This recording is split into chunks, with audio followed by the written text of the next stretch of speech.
The Memphis mansion stood silent in the pre-dawn darkness, its grand rooms holding secrets that could shatter the fairy tale the world believed.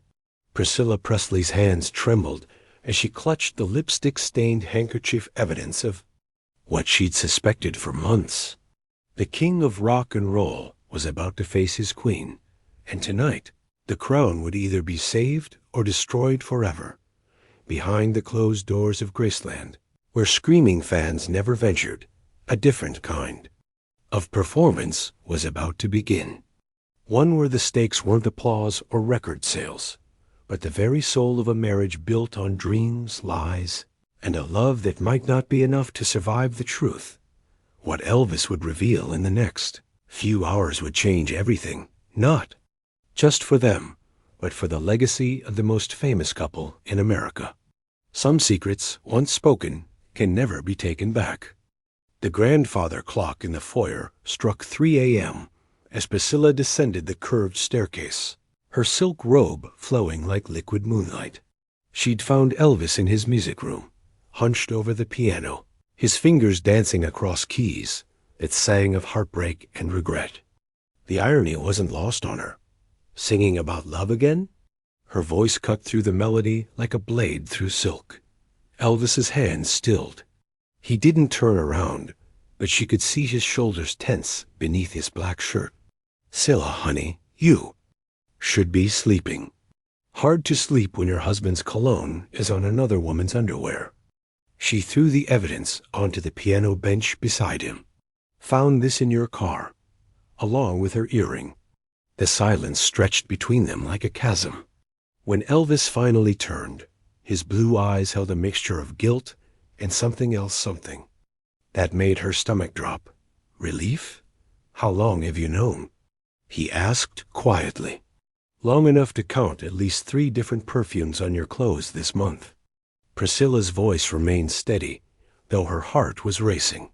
"Long enough to notice you don't look at me the way you used to. Long enough to realize I'm married to a stranger." Elvis stood slowly, his famous charisma stripped away, leaving only a man caught in his own web of lies. "Priscilla, I don't." She held up a hand. "Don't you dare give me some rehearsed speech about how it doesn't mean anything. Don't insult what little intelligence you think I have left." He ran a hand through his hair, the gesture so familiar it made her chest ache. "You want the truth? I deserve the truth." What came next would either destroy them or force them to rebuild from ashes. But as Elvis opened his mouth to speak, Priscilla realized she might not be prepared for either outcome. "The truth is complicated, Scylla." Elvis moved toward the window, his silhouette outlined against the Memphis skyline. "You think this is about wanting other women, but it ain't that simple." Priscilla's laugh was bitter. "Oh, please enlighten me about how adultery is complicated." "Because I'm dying inside?" The words exploded from him with such force that she stepped back. "Every day I wake up and I'm less of the man you fell in love with. Every performance, every smile, every yes sir to those suits who control my life, it's killing who I really am." She stared at him, seeing something she'd missed. The tremor in his hands wasn't from the pills everyone whispered about. It was from fear. "Those women," he continued, his voice breaking, "they don't see Elvis Presley the product. They see someone who can still make them feel alive. And for a few hours, I remember what that feels like." "So you betray our marriage because you're having an identity crisis?" Priscilla's anger flared. "You think I don't know what it's like to lose myself? I've been Mrs. Elvis Presley for so long, I can't remember who Priscilla is." "That's different, is it?" She moved closer, her eyes blazing. "I gave up my dreams, my identity, my youth for you.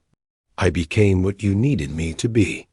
And when you started suffocating, instead of talking to your wife, you ran to other women." Elvis turned from the window, and she saw tears in his eyes. "I was trying to protect you." "From what?" "From seeing who I really am underneath all this." He gestured at himself with disgust. A scared, lonely man who can't even choose what to eat for breakfast without asking permission. The raw vulnerability in his admission caught her off guard. This wasn't the confident king the world knew. This was a broken man in a golden cage. But the hurt was still too fresh, too deep. "You want to know what's been killing me, Elvis?" Priscilla's voice dropped to a whisper more devastating than any scream. "It's not just the affairs. It's that you stopped fighting for us. You gave up on what we had and went looking for easy escapes instead of doing the hard work of saving our marriage." Elvis slammed his hand against the piano, making the keys cry out in discord. "Easy? You think any of this has been easy? Living with the guilt, lying to you every day, watching the light die in your eyes, and knowing I'm the one who killed it? Then why didn't you stop?" The question hung between them like a blade. Elvis opened his mouth, then closed it, his face crumbling. "Because I'm a coward," he finally whispered. "Because admitting I was drowning meant admitting I wasn't the man. You married, and I couldn't bear to see you realize you'd made a mistake." Priscilla felt something shift inside her chest. Not forgiveness, but understanding. "So, you made the mistake for me. I destroyed us before you could leave me." The confession broke something in her. All these months, she'd thought he was choosing other women over her. But he'd been choosing destruction over vulnerability, self-sabotage over the risk of being truly known. "Did you love any of them?" The question escaped before she could stop it. Elvis met her eyes. "Not the way I love you. Not even close. They were like drugs, Scylla. Something to numb the pain of losing myself." "And what about losing me?" He broke then, completely and utterly. The king of rock and roll crumbled into a man who'd traded his soul for fame and was now losing the only thing that had ever truly mattered. "I can't lose you," he sobbed. "I know I don't deserve another chance, but I can't survive losing you too." Priscilla stood frozen, watching the man she'd loved since she was 14 fall apart. Part of her wanted to run to him, to hold him, and promise it would all be okay. But another part, the part that had been broken by his betrayals, remained unmoved. "I don't know if love is enough anymore, Elvis." Priscilla's words fell like stones into still water, creating ripples that would change everything. "You've shattered something in me that might never heal." Elvis wiped his eyes, trying to compose himself. "What can I do?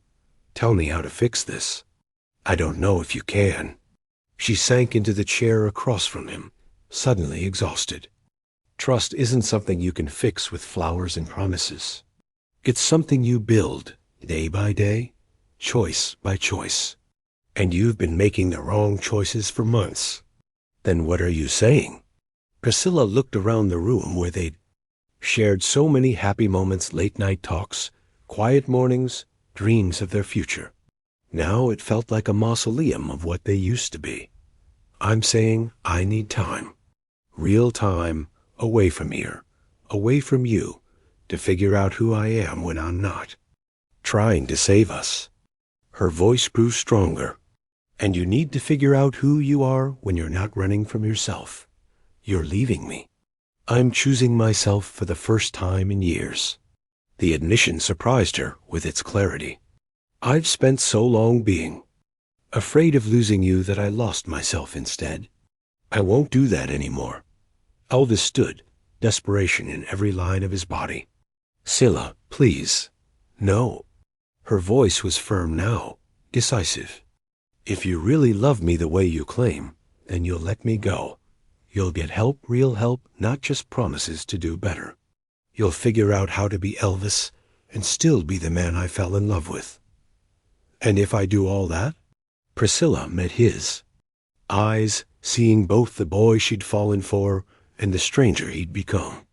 "Then maybe we can start over. Not as who we were, but as who we choose to become." "How long?" "As long as it takes."